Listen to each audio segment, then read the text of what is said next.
Revue de presse du jeudi 30 mai 2024.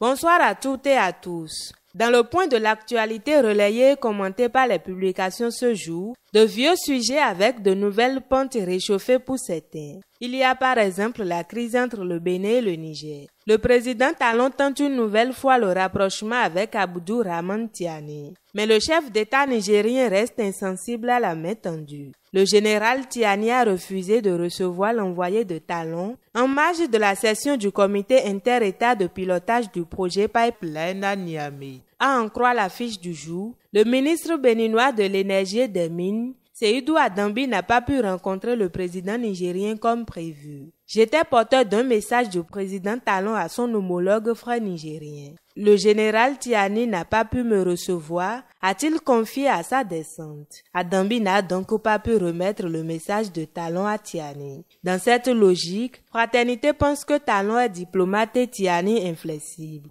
Gassiani Info de son côté nous informe plus en affichant les erreurs et fautes commises par les deux nations dans cette affaire de crise. Par ailleurs, le télégramme revient sur le sujet d'octroi de nationalité aux afro-descendants qui le souhaitent. Selon lui, le gouvernement a apporté des précisions par la voix de son porte-parole Léandre Humbedji. Il a donné des détails sur le projet ainsi que sur le processus d'octroi. Parlons à présent de la deuxième tournée de reddition de comptes dans l'Atakoa. Les envoyés de Patrice Talon ont accompli leur mission à Boukoumbe. Mais lors de ce rendez-vous, Modeste Kérékou aurait fait une déclaration amplifiée pour certains. Le patriote nous rappelle que depuis le 26 mai 2024, les ministres du président Talon sont en tournée gouvernementale. À Boukoumbe, le ministre des Petites et Moyennes Entreprises et de la Promotion de l'Emploi, Modeste Kérékou s'est soumis au même exercice que ses collègues. Mais il a semblé, en énumérant la longue liste des actions menées par le gouvernement de la rupture,